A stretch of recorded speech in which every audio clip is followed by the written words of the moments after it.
and Danielle Pettiford, and we're a real couple with real problems who almost called it quits. I was very frustrated. I became very disconnected, very jaded and cold. We have 4 children, going on 20 years of marriage, and we practice what we preach. Our mission, to change the way couples relate to one another and teach them the skills needed to improve the quality of their relationships. This is the Couples Academy Show. Well, good morning, everyone. Welcome to the Couples Academy Show. My name is Hassani. And I'm Jeff. And we're here this morning to have a conversation with you. It is Tuesday. Is it Tuesday? Yeah, it's Tuesday. It's Tuesday. Sometimes I get the days confused because when you're in your purpose, you don't live according to a calendar. You don't say, thank God it's Friday, because every day is Friday. You don't wake up cranky about Monday because you don't have Mondays when you're in your purpose. Every day is the same day, and it's a day of fun and excitement and new opportunities and blessings, and that's what we want for you. Whether we're talking about your job, whether we're talking about your marriage, whether we're talking about your life, this is your season. This is your time. It's time to make it happen. Listen, guys, there's a conversation we want to have, but before we get started, make sure you take the opportunity to share this. We want every man listening to this right now. Get your husbands, get your boyfriends, get your sons. We're talking to them about an important topic. Before we do that, Foundry, 12-week path to manhood. You know what it is. We are still just one day away from shutting it down. So if you want to be a part of it, you need to reach out and let us know because it's going to be impactful. Also, the UNEARTHED program is starting March 16th. Get in while you can fit in, because once it shuts down, you're going to have to wait a considerable amount of time for the next one to open up. This Friday, we're excited because it is the last chance weekend, March 11th through the 13th. We have couples driving and flying in from all over the country, and this is a special group, and we're excited to be able to serve them. And we hope that you'll be able to take advantage of that opportunity in April, because it's something that could be transformational for your life. Now, today's topic, man up and move forward. Jeff and I, as you know, we run the Foundry program, and we deal with men every single day, and we're encouraged and inspired by the growth and the transformation and the insight and just the level of step up, the level of man up that many of them are experiencing. But I want to talk to you right now, those who are vacillating on the fence, those who are not living in their purpose, those who are scared of their own shadow, those that are scared to make a decision, those who run from the storm instead of embrace it, those who can't, it's a struggle for you to think. Thinking is hard and you rather not do it. Those of you who are living under your potential, those of you who haven't stepped up into your purpose and living out your responsibilities for those that are dependent upon you, those are the ones that I'm talking to. Those are the ones who I virtually want to grab by the arms and shake you out of your stupor, because it's time. And so I want you to grab a piece of paper and a pen and take notes, because we're talking to the soul of every man who's living beneath their privilege. Jeff, you deal with this all the time. You have men's groups all over the world. Now, whether we're talking about Africa or Europe, the United States, throughout the Caribbean, in the Arab world, what is the one commonality that you would see all males, not men, because there's a difference, right? Many people identify with their maleness and not their manhood. There's a major difference. But when you think about all the males that you've encountered, right? We all have idiosyncrasies, challenges, faults, flaws. But what's the one commonality that you see all males struggling with that keeps them from being the man that they were created to be? Well, it's usually some sort of awakening to the fact that things weren't what they were taught they were, whether it's in business or in love or in marriage, in raising children. They had these concepts that they were raised with that by the time they actually got into living those particular spaces, it was much, much different than what they expected. So they had big hopes, they had big dreams, and all of a sudden they realize that they can't do them, so they settle. They settle and they become conditioned to just kind of live a mediocre life. And that leads to all kinds of bad behaviors, whether it's alcoholism, drug addiction, addicted to sports, addicted to living vicariously through other people, chasing women in their 40s, 50s, and 60s, which is absolutely insane. It's a common thread. Now, how they deal with it manifests itself in several different ways, but it's the same current problems. Like, I grew up believing that things were a certain way, and now I'm faced with the fact that they're not, and I'm stuck. I don't have anyone to look up to. I don't have anyone to look over at, and I have no templates to follow to show me how to get to that dream I originally wanted to accomplish. I see people doing it. I see people getting it, but that's not me. They must just be lucky. And that's the common thread and common theme that I think even you and I went through. So powerful. It's those who have decided to live a life of average and mediocrity. And mediocrity is an infectious disease that should be avoided at all costs. I break out in hives every time I get around mediocrity and average. And it's not about people trying to compete with one another to see who can outdo and outperform, but it's about you becoming the best version of yourself. But you can't do anything if you don't know who you are. And we say this all the time. Men, you are not human doings. You are human beings. And your level of development in the area of your being is so critically important. It is the foundation of everything. And because you don't know who you are, because we live in a society of self-denial and self-cancellation, and we question everything about ourselves, we have low self-esteem, low self-worth. We look through the lens of doubt and fear and all these other things. Everything that Jeff just said begins to manifest in your life. And the challenge is, as men, we were created and designed by God to lead, to be a foundation, to be an example, to be in the front. And you have all of these people following you, and guess where you're leading them? Into a ditch, because that's exactly where you are, because you don't have vision for your life. You don't have direction. You don't know who you are. You don't know what your purpose is. And it's time for you to take a quantum leap. Not incremental steps forward, because incrementalism is irrelevance. You have to do something you've never done in order to get somewhere you've never been. And the way up is down, the way forward is back. In order to go into your future, you got to step into your past. You got to face your fears. You got to face your demons. You got to dig up and uproot all the stuff that is within you, place it to the side, build a healthy foundation so that you can move forward. And that's what Foundry is all about. That's what Jeff has been about for the last number of years, because who you see today is not who he once was. Who I am today is not who I once was. There was a journey, but because we live in a microwave society, we want to snap our fingers and have it. We want what it took people years to experience overnight. And once we realize that it takes work and labor, and it takes dedication and tenacity and stick-to-itivism, what do? We throw in the towel, we call it quits, and we just give up, and we live the mundane life. Yeah, I think as men, we need to stop being the victims of no. So we're all doing it to our children. I had to learn how to peel this thing back. But there was a no, don't touch this, that was intentional to keep my child from harming themselves. That no was intentional, on purpose, and for a reason. But then I noticed also that there's a no that was told to my children that's because I didn't want to deal with it, that I became frustrated, or maybe even the no was because I didn't have the answer to the questions. Those no's are paralyzing. The average toddler is told no 400 times a day. Take that 400 times a day, multiply it by 365, multiply that by the years of your life, and your life becomes a living no. So when I ask a man, what do you want to do with your life? Well, I don't know. Everything you've done is no. If I ask him, who are you? Oh, well, I'm a construction worker, I'm a doctor, I'm a lawyer, or whatever that is. That's a human doing. That's what you do. Who are you, quintessentially?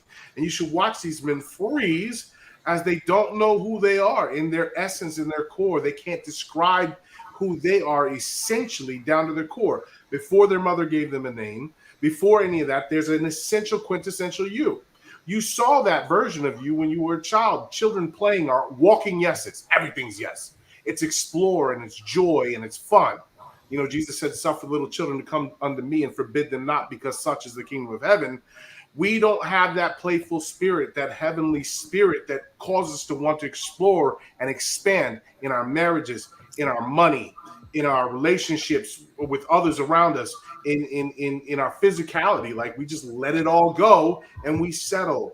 and we lower our expectations down. And then what ends up happening is we get into a crisis. And so all of a sudden now our expectations go up, but our willingness to do stuff is down here. And what that does is it causes conflict. So we look for sedation, ways to not think about it, through alcohol, through drugs, through obsessing over sports, putting a man's name on your back and walking around talking about his life like it's yours. You know more about his statistics on the football field, and you know more about the size of his tight pants than you know about your waist size and what you're trying to get. And on that note, you're watching the Couples Academy show. We're talking about the topic, man up and move forward. Stay right there. We'll be right back right after this break.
Hey guys, we're back. This is the Couples Academy show. You were just watching a video for the Last Chance weekend. And for many of you, it's your last chance. It's your last chance. And you keep fumbling. The ball's been thrown and you keep fumbling. And here's an opportunity to get your life right. Here's an opportunity to get your marriage right, your family right, your future right. But you keep vacillating. You keep telling yourself, no, Jeff, I think that was very profound. We live in a society where we have constantly been told no so much that that's our knee-jerk reaction. So when I hear men say, I don't know, the only two people who are qualified to say no are children and victims. And if that's not you, I rebuke that spirit in you that always wants to give up, cave in, and quit, not take responsibility, not think through anything, not make a decision, and you fall back on the sword of I don't know, or I just don't know what to do. Well, figure it out. You don't need to have the resources, but you need to be resourceful. You need to be able to tap into your sources and find out what the answer is and make things happen. Make a decision, even if it's the wrong decision. Make a decision, because when you decide not to decide, you've decided to do nothing, which is a decision. So, guys, we're talking about how you need to man up and move forward. I want to go through a couple of things right here, but first let's go to Cali Power Couple, to Nina, to Lisa, to Christy, to Kenny Burkett, Jarius, Ralph, Miss Jules, Sharon, Gonzalez, Angel, Talani, Kisha, C, A. Lawson, the list goes on and on. Daryl, good to see you, brother. Courtney, we're having a great conversation talking about what we as men need to do, but let me give you a tip, and Def, I want you to weigh in on this. Listen, the mirror is the only place a man should look to take or to place blame. Oftentimes, we're pointing the finger at everyone else. We're blaming society. We're blaming the man. We're blaming the government. We're blaming our parents. We're blaming our spouse. We're blaming everybody, rather than realizing that when I point this finger, there are three fingers pointing right back at me. And when you blame other people, you've just given up your power. You've just made everyone else responsible for taking care of you. And it's not going to happen. And if you're waiting for other people to rescue you, you're going to be waiting for a long time. But when you look in the mirror and you realize that, you know what, I am the lowest common denominator in my life, in my relationships, in my finances, and everything. And guess what? The problem is here. My greatest enemy is in me. So if it's to be, it is up to me. Stop shifting blame and do what you got to do to figure the situation out. Jeff, weigh in. Here's the deal. Like, I know I tick a lot of people off with this stuff, but at the end of the day, it may not be your fault, but it's always your responsibility. There it is. Responsibility is not this thing. You can't have too much of it. Responsibility is your ability to respond. Now, you may need to expand your capabilities to gain responsibility, but your ability to respond, and you have the ability to respond to every situation. You have the ability to change and adapt. Here's the deal. You're not going to be able to blame no president. Your political parties are engineered to keep attention on them. This is not conspiracy theory. It's a fact. Everybody will engineer your attention towards them. It doesn't matter if it's a king, a ruler, of your company. They want to keep the focus on them. Because as long as the focus is on them and not on you, you're not bettering yourself. When you start putting the focus on you and you realize that you're alone in this world and the only one who's going to pull you out of this stuff is you and whoever you're speaking to up there. That communication is going to be what drives you out. It's not my wife, my children. My children are bad. My wife is, mean to me, blah, blah, blah, blah, blah. I don't care. At the end of the day, you've got to make a determination of your outcomes, and you can't sit there and vote it away. You can't buy it away. You've got to work it away. And the way you do that is you change how you react. When you change how you react to situations, you watch how the situations change and start reacting to you. And you can take complete control of your life and have everything that you want, do whatever you want, if you learn how to adapt. And that's what Foundry is all about. Now, we've talked about the two worlds that exist. There's the world that you live in and the world that lives within you. So when we talk about taking personal responsibility and making decisions to change your life, we're talking about the world that lives within you, because you are the captain of your ship. But there is a world that you live in. So how do you properly manage the world you live in? Well, we want to go to the next point, and that is surround yourself with the right people. Let me tell you something. Peer pressure is real. And oftentimes we think about it in a negative context. Like, there you go, you're around them guys again, and you start picking up their ways and their habits. And before you know it, you become just like your friends. As they say, you are the average of your 5 closest friends. So if they ain't doing right, you're not doing right.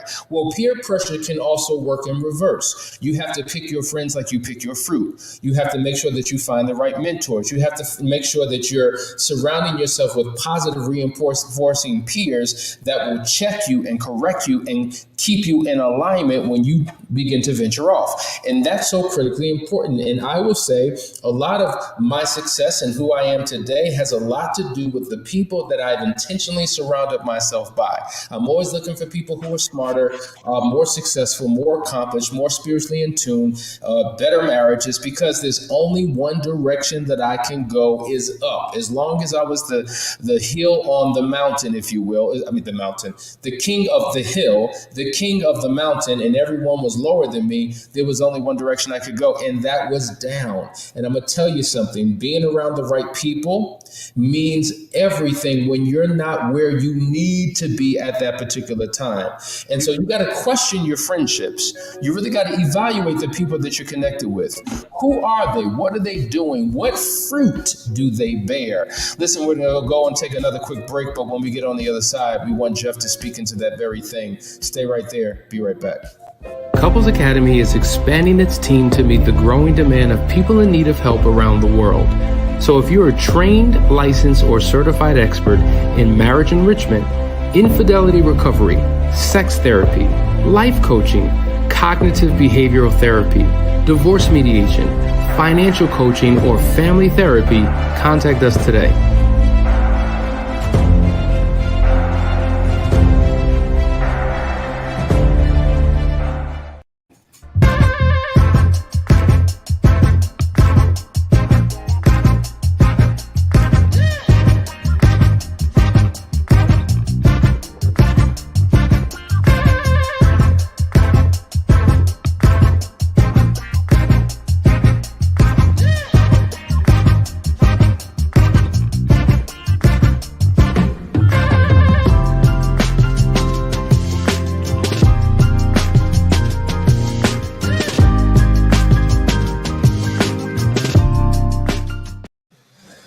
All right, guys, we're back. You're watching the Couples Academy show. I'm getting texts coming in like in real time. A brother just said, y'all are dropping bombs with the message this morning, speaking right to me. Gonzalez says, one of three growing up, my role models were males who slept around pimps and drug dealers, other variations. And then we have Courtney who says, yes, I've noticed a difference in my marriage and life so far in a little bit of time by changing the people we surround ourselves with. Listen, another comment from Jackie. Good morning. I totally agree. My husband and I spoke with a group of kids about how to have healthy relationships. It starts by being the person you want to friend. Jeff, weigh in on this.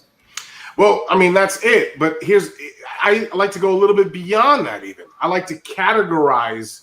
When I'm dealing with a guy one-on-one, we're trying to get through and have a major breakthrough. The first thing we do is go through that list, right?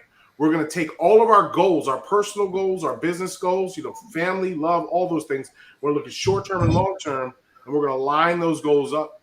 And then I'm giving a little hack here, Sonny, I'm sorry.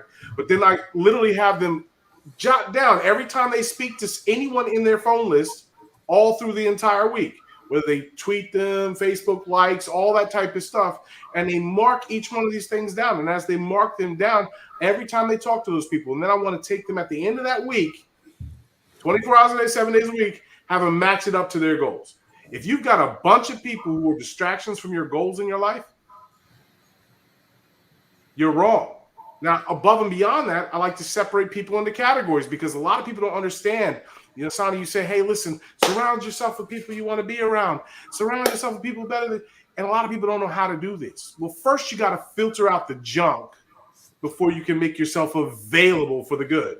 And the way that we do that, and we get in depth with this in the Foundry and stuff like that, but we separate mentors, peers, and students. We categorize those people out because what ends up happening is you have people who should be in a mentorship role when you're trying to run your mouth. You should be listening and doing what they say because they've already achieved what you want in life.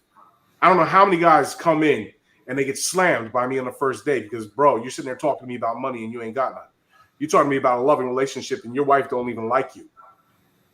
Like, you know what I mean? No, I think that's an excellent point. I think that everybody is an expert. Everybody's figured it out. And it's just like you could do a good job of impressing me by articulating what you think you know, but do you bear the fruit? Do you have the results? Do you have the evidence? That's why when I get around people who are above and beyond in terms of what I've been able to do, my mouth is shut.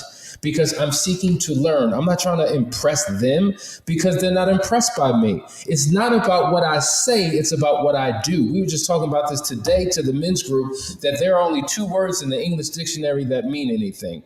Do and done. What are you doing and what have you done? And the rest don't matter. Like, it's all about results because that quantifies who you are, what you've done. There's got to be a metric in place that measures your performance and your results. And we have a whole lot of people who are doing a whole lot of talking. Matter of fact, you said it earlier. If they're not talking, what are they doing? They are soaked and saturated and preoccupied with what? Other men's lives. Whether they're in uniform running down a field, whether they're acting on the screen, whether they're giving a stump speech, they're playing video games, they're doing everything other than what God has called them to do. Like, my God, every single day you've allowed the dream to die in you. You show up in a building that has somebody else's name on it, fulfilling someone else's dream because you're too scared to step out on faith. I hate the term fake it till you make it. Faith it till you make it. And faith is an action word, which means I'm going to step up, put one foot in front of the other, even though I don't know what's going to happen ahead. I'm going to walk out my belief until something happens. But because we don't know, we vacillate back and forth, we live in fear, and we do nothing, and we suffer as a result of it. And not just us, because a lot of us aren't single men, we're husbands, we're fathers, and there's others that are looking at us, waiting for us to do what we still fear doing. We're like the lion in The Wizard of Oz, right? Where these lions don't have no courage, where the scarecrow don't have a brain, where the Tin Man don't have a heart. But everything that you're looking for is already within, but you got to dig deep inside of yourself and pull that out. Faith is the third step in the scientific method. It's when you've already formed your hypothesis and what you want to believe, and you start taking steps to it. You start testing it to see if it works in your life. Testing the hypothesis, the thesis that you have in your mind. That's faith. You're actually walking in something that you believe. So a lot of people are running around, running their mouths, playing video games, being absorbed in other people's lives, exactly like you said. You know, one of the biggest problems is we take advice from our peers. They're at the same level as us. Literally, the blind leading the blind. You need to go up a level when you get advice. Their peers are there to kind of show you, hey, you got broccoli in your teeth, show you that your jab is a little bit off. You can see what works and what doesn't work, and you can experiment and play with them. But your advice has to come from above you. And then the worst thing is the students. These are the people in our lives who are not on our level. These are the ones that are most dangerous because we like them and they always praise us and they come to us for advice and we give them advice and they don't go do anything with it. But we like the attention. So because we're doing attention-seeking behavior by engaging them, even though they never do anything we tell them to, they start dragging us down. The way they do that is we make them almost like a peer. If you notice, we're misplacing people. We're moving students up to peers. We're moving peers up to mentors because we're taking advice from our friends who are at the same level as us. And we're completely disregarding trying to find a mentor in our lives. You need to knock it down a level. You only listen to people that have what you want and been where you've been. You're only communicating and testing things with people who are at your level, and you are literally giving instruction and expecting results and action from the people who are not on your level. You start hanging out with the people who are not on your level, they're the one who are like, oh man, you can handle one more drink. Oh man, let's just go to the strip club and throw some dollars. They're the ones who will drag you down from your place of authority and pull you into their pit. And so we have to set those barriers in our lives, at least for a period of time, until we understand the dynamic of how we've completely misplaced friendship. And then I'm telling you, if you don't get this straight, you're going to keep driving in the same brick walls over and over again. And let me tell you something. When you get around the ones who you want to be like, being in physical proximity isn't enough. I thought, you know what, man, I want to be successful. I just need to get around successful people. Man, I want to be wealthy. I just want to get around the wealth. And I thought just being in proximity would somehow do it. I thought that if I would befriend successful people, they would like me enough to give me the secrets, to pave a way for me, to throw opportunity my way. So let me buddy up, let me friend. I thought rubbing shoulders that it would become infectious and it would just fall on me. And then boom. And I realized that none of that worked. Nope. I realized that, matter of fact, when you get around successful people, if you start asking for stuff, you've just identified yourself. You have just identified yourself. And now you become that infectious disease that they want to avoid. No. Or they turn you into their little servant to have them go do everything and never teach you the tricks on how to level up. That is a fact, Jeff. That is a fact. And so the reality is when you get around people who are on another level than you. Learn, study, take notes, get into their mind. How do they think? What do they do? Like, study and analyze them the way you would a book. Read the pages of their life like a book. It's called your rule number one. Jeff, hit it. We got 2 minutes, so hit this because we're about to wrap this up. That's the first step. Make an observation that describes a problem. That's the scientific method. Second, create a hypothesis about it. Well, if I do that, well, he wears pink socks and he's successful. You could try it out. I'm just saying. And then test the hypothesis. Start practicing what you see. Then you draw conclusions and refine your hypothesis. And eventually you'll get noticed in that group. I'm not going to give them the rules. They got to join Foundry for that. When you draw the conclusions on, hey, that worked, that didn't work, you'll start to get noticed in their environments. And all of a sudden, they're going to come to you for something that you can help them with, that you uniquely are situated in, that maybe they're not good at. Maybe if you're a golf pro and they're a doctor, guess what? They need you to help them with golf. Maybe if you're whatever it is, there's always going to be something that's specially about you, unique about you, that God placed in you, that's a gift that's going to heal their pain in another area, and they're going to be able to help you heal your pain in a big area. I know we're wrapping up, but this question just hurts my heart. I love the question. But what it represents, it hurts my heart. This is what it says. Josh says, how do you learn this stuff and implement it when you have lived almost 40 years one way? And it hurts my heart because this is where so many of us as men are at. We listen, guys. Josh getting Foundry. I didn't start till I was 36. 10 years ago, I was in the gutter. My wife was ready to leave me, had no money, had no businesses, was literally falling apart. My children, barely had any communication with me. I worked 3 jobs. At 36 years old, I made the fundamental switch. At 36 years of doing it all the wrong way, I finally found the way. You need someone who's been there and has done that to teach you, because it's very hard to identify from books alone. It's interesting you say 36 because that was the pivotal age for me. 35, 36. And I remember the big shift happened when we packed our bags and moved to Costa Rica, took our 4 kids. And it was more than a geographical type of journey, but it was a spiritual one. It was there that we discovered who we were. The question was, who am I? The quintessential question. It was there that we discovered it. It wasn't about Costa Rica.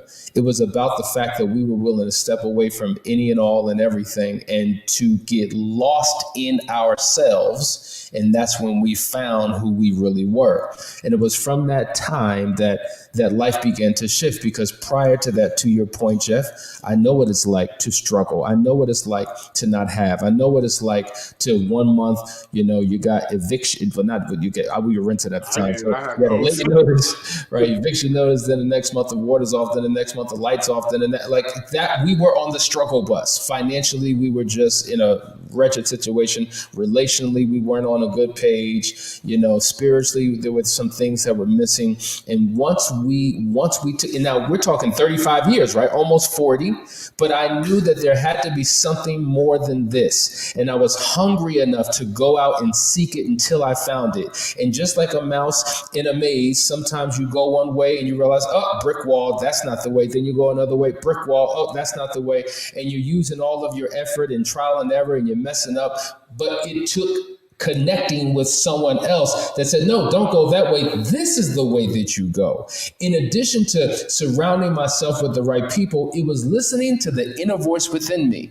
And many of you have denied it. You have fought against it. You have ignored it. You have disobeyed it. And that still small voice, that inner voice, that Holy Spirit that's leading and guiding you. When you completely submit to that, everything begins to change in your life. And then from one aha moment to the next, from one quantum leap to the next, I look back at the life that I lived and I'm like, man, have we not come a long way? And we're still yet in the journey, because where we are today pales in comparison to where we're going, because we know what it took to get out of the situation. Now we know what it means to go to the next level of our life. And one of the fundamental things is, when you're 46 years old or 40 years old and you've lived your entire life in a pit full of lies, everyone around you is lying. They didn't always intend to lie. That's just the way they did it. When your kids try to avoid you sometimes, and they'll lie to you because they don't want to get caught, right? So they, did you do that? No, I didn't do that. So we've learned to lie to get what we want. But the only path to getting what you want is the truth. And when you stop lying to yourself and you stop lying to others, you start creating this vibration around you where you become relied upon. And when people can rely upon you, man, I can pick these guys out of a crowd. I know who to work with and who not to. I can tell who these guys are. And I decide who I want to work with based on their level of honesty and their level of commitment to doing. They say they're going to do it, they do it. Now, when you get that is the fundamental key. Stop lying, and then you can start living. Because if you think that you're living when all you're doing is telling lies, you're living a lie. So you have to stop lying to start living.